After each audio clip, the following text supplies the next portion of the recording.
Hey guys, welcome to the new year. It's actually the 11th of January right now, and so I thought I would take this time to pop ahead because all my vlogs are typically in the past. So this is one of the only times when I'm popping up in real time. How you doing? How's 2025 treating you so far? This video is focusing on 2024 and a wrap up of the year. So how it went for me, the lessons, the highs, the lows, the hard times, the good times, the best of times.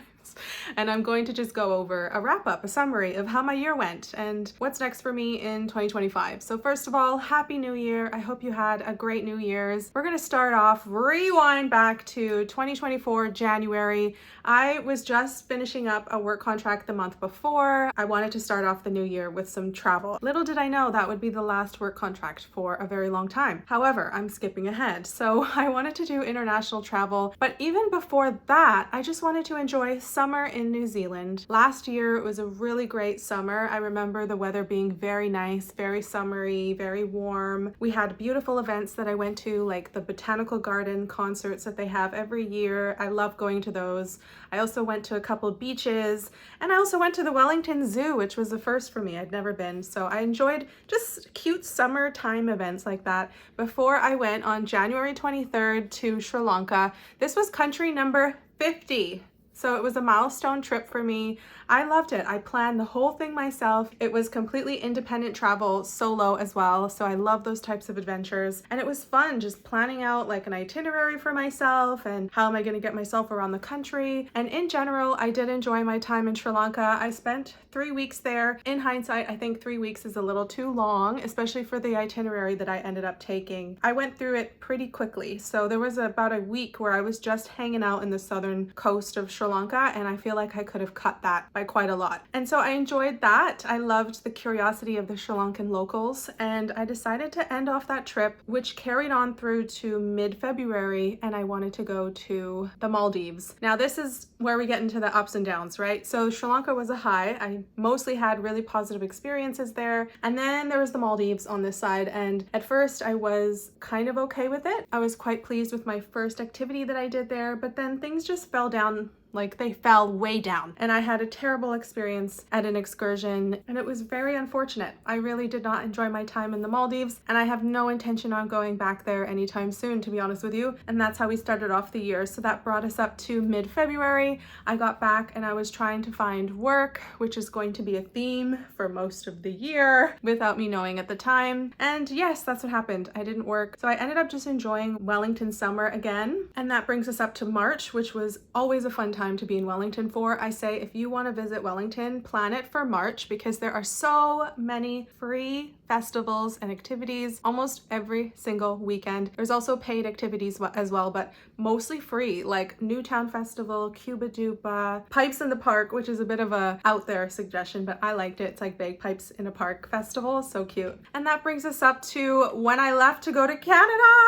So I wanted to be with my mom for her birthday, and I decided to plan my trip randomly, like even the year before I booked a flight to Canada, and it just so happened to coincide with her surgery date. So we met each other in Ottawa, we spent a day together, and then we flew together to Puerto Plata, which is in the Dominican Republic. I hadn't been there since I was 19, and when I went I was 32, and so it was really cool to be back in a country that I'd already been to. And I went with Masha. We celebrated her birthday in Puerto Plata. We stayed at a lovely resort called the Senator. I became a ULC member and we just had a very lovely VIP vacation. And then when we got back, it was April, and I played the role of nurse and caretaker to my mother, who underwent a full knee replacement surgery. It was pretty monumental for her and a huge improvement in her quality of life, because even though surgery is scary and recovery was really difficult for her and very painful, her quality of life has just increased, just astronomically increased. She nailed it. She killed it. So I basically took care of the whole house for 3 weeks. I cooked all of our meals. I got groceries for the house. I cleaned the house, and I had my routine at the gym, and I basically was just domesticated for 3 weeks, helping Masha recover. It flew by before we knew it. Masha was up and at 'em again. I'd say out of the whole year, spending that time with Masha and being there for when she needed me so I could support her, that was one of the best things I did in the whole year, because when you are supportive of the people that you love, you are there for them and you show up. And so I showed up for her when she needed it, and I know that she would do the same for me. So I loved spending quality time with her. That was a beautiful trip back to Canada. So I flew back to Wellington. It was May at this point now, and this is when the year started to take a turn that was unexpected. I was not planning for any of this stuff to happen. So for this half of the year, it's pretty much dominated by the fact that I decided to get Invisalign adult braces at the age of 32. I just kind of thought I need something to look forward to, because when I got back from Canada, I have to be real with you, May was a very low point in the year for me. It was one of the toughest months I had to endure because my mental health was very down. I kept facing rejection in my life, which was a huge overarching lesson that I had to learn, was rejection in 2024. And it was just job rejection after job rejection, and it was very heavy to process. I didn't know what to do to help pull me out of this very low point I was at in May. If I'm not working, I don't have a job yet, how about we just call some orthodontists and decide to finally do something that I've always wanted to do, and I had kept putting it off, but I was like, nope, now's the time. And honestly, having something to look forward to, like having straight teeth at the end of this Invisalign journey, and that really just instantly snapped me out of the low point, and I was finally determined to get straight teeth, and that became the theme for the rest of the year pretty much. So getting Invisalign is easier said than done, honestly. It took a long time to actually get the trays in my mouth to start treatment. I went to my first consultation on the 23rd of May. In total, I only got the Invisalign in my mouth on June the 10th. So my mental health picked up completely once I had the trays in. I had something that kept me in a rigid routine. I had to have an amazing oral hygiene routine down. I had to wear the trays minimum 22 hours a day, and I actually was having them in 23 hours a day. I was so disciplined. I was definitely trying to get jobs. I had one job interview and it wasn't successful, so I was still facing that overarching lesson of rejection. And so that was tough to have, but I was able to overlook it because I'm like, it's okay, because at the same time, I am having success in treating my teeth, because in a short amount of time, it only took 2 months for me to see a visible difference in my smile. So that was incredible to see that tangible results right in front of me. I loved it. So June and July really focused on my newfound mantra for 2024, which was, what is meant for me will not pass me by. And that was my mantra, because I kept getting rejections, and it was in multiple areas of my life at this point, and I just had to say, you know what, you need to let go of the outcome and trust in the process. So I did that, and I started focusing on, what does Kyra want? What is Kyra like? And this is where I started to branch out from my normal routine. I reached out to the School of Practical Philosophy, and I enrolled in their Part 1 course, which was a 10-week course, once a week class. And it was a really fun, engaging class that I had. So I actually really enjoyed my time in Part 1, and I was involved in this new community. I was feeling very connected to Wellington because every week I was going to the school, meeting with people. I was even volunteering with the school. So it really helped to center me and to have some purpose during that time when I wasn't working. I also really focused on my fitness journey during this time. I doubled down and I started going to the gym 5 times a week and incorporating a lot more cardio than I had in the past. And before I knew it, I had lost 11 kilograms, which is about 25 pounds. And that was just a result of my changing eating habits with Invisalign, because I went from having snacks and stuff throughout the day to not eating any snacks at all and just having 2 meals a day. And that, coupled with the increased activity, coupled with I was walking a lot more outside because I was prioritizing spending time in nature, the weight just kind of fell off. It wasn't actually an active goal to lose weight, but I was happy because it's better for my body long term to be a little bit leaner. So I was happy to drop some weight, and that was really nice to have my physical health in really good condition.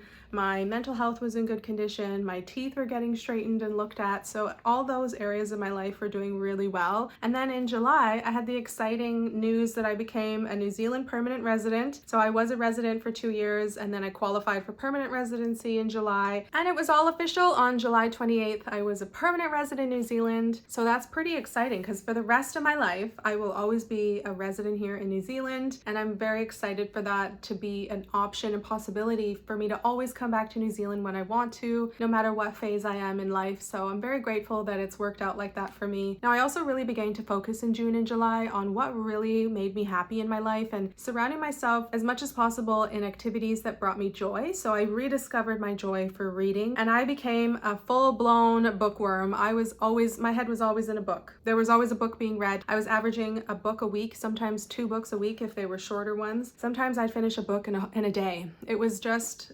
ignited like a flame, okay? And that has continued. I'm still the same. I have been a avid reader, and I love that because I used to be a reader when I was a little girl, and I lost that hobby and it just came back with a vengeance. The other thing I picked up on in July and August was music. I just loved listening to music and singing. Oh my gosh, I sang so much. It was so funny. But I discovered a new genre that I really love called folk music, folk pop, or folk country even. I used to hate country music, but I like a certain type of country, not the twangy pickup truck kind. No, it's more like the lyrical, nice guitar and fiddle, like sort of like Zach Bryan. And this is when I discovered my favorite artist of all time now is Noah Kahan, and I love his music so much. So if there's anything that I remember from 2024, it's my newfound love of Noah Kahan. Yeah, music got me through, singing got me through. I love that time in my life when I would just listen to music and play cards on my phone, and I stopped watching Netflix so much because I made more space for things that brought more value to my life, and I realized watching TV shows and stuff didn't really make me that happy. So I minimized my time on Netflix and YouTube and stuff, which is ironic because I'm a YouTuber, but I really did. I was not watching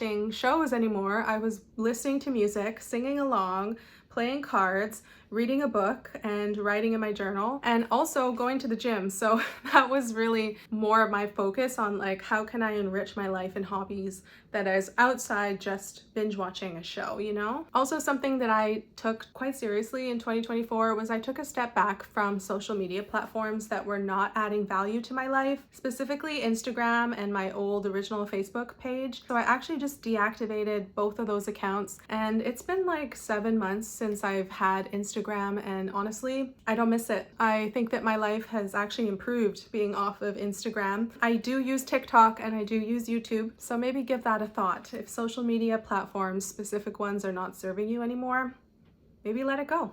And then honestly, from July to October, I was like militant about this Invisalign. I had elastics I was dealing with. I had tray changes every week, you know, and my original treatment plan was 23 weeks. So I was just diligently looking after my teeth. I was not traveling. I was staying home in Wellington. After a while of that though, I realized that I can't just do that either because I need a balance. So without even really realizing it, my routine went from being safe to being stifling, and something needed to change. So I decided to go on a road trip, and this was a very last minute decision. I booked the trip in like 3 days time. I loved it. This was the kickstart I needed in my life. I hired a car and I drove to Taupo, and it was such a fun little activity to do by myself. I love driving on the open road. I really enjoy the scenery that you can see on Desert Road, the beautiful mountains, the beautiful lake water, experiencing quiet getaway in a cozy little cabin that I stayed at an Airbnb. It was beautiful. It was a very short trip. I loved having the freedom of a car, driving myself around, and before I knew it, the trip to Taupo came to a close and I was back in Wellington. I was feeling so inspired by how rejuvenated I felt and how,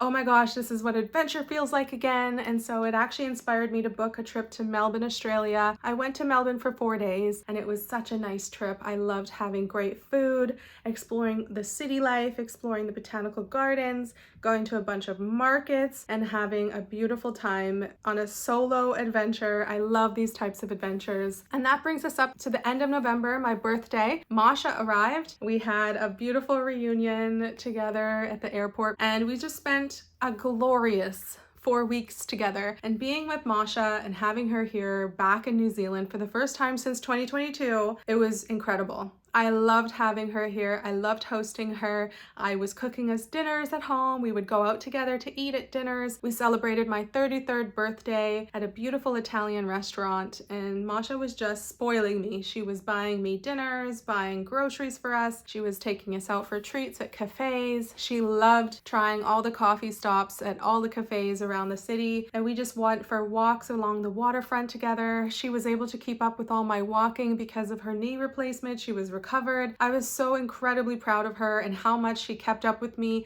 how much she was walking everywhere, and I just loved having a buddy to travel with. We even took a ferry to the South Island and spent some time in beautiful Picton. We actually got our true summer weather there because honestly, summer 2025 so far has been a dud here in Wellington. But in Picton, we had some really great weather. And then Masha went home and it was very bittersweet to see her go home. I was so happy when she was here. The companionship, it just made me realize what I was missing, and I had to really take a step back and think like, these are the things that bring me joy, like pure joy to be around people that care for me and support me and love me, and having that companionship. It was so nice to have her here, but it also opened up a whole other bag of worms to think about. I was definitely reflecting on where my life was going and the things that I wanted to do with my life moving forward into the new year. So that brings us into 2025. What the heck's coming up for me? Well, honestly, I have to be real with you. I don't know. Things are up in the air. There's a lot of things that are unknown, so I'm not going to make any promises this year. I actually don't know what's going to happen. Obviously, I will finish my Invisalign at some point. I'm on refinement trays now. I finished the first treatment plan. It wasn't enough, so we need more time to get my teeth to where we want them to be, both for what I want and what my orthodontist knows is possible with Invisalign. So this is actually refinement tray 6.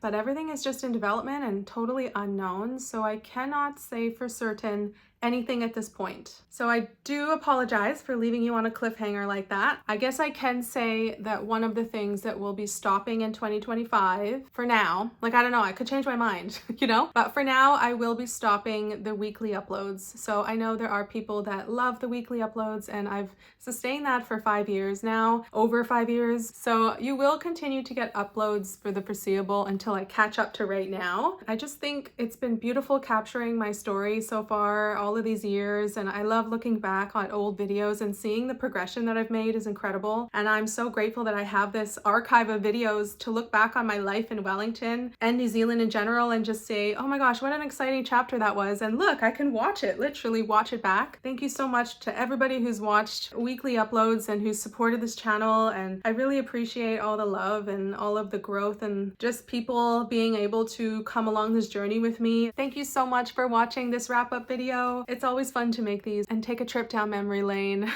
But I'm gonna see you guys in the next video. Bye!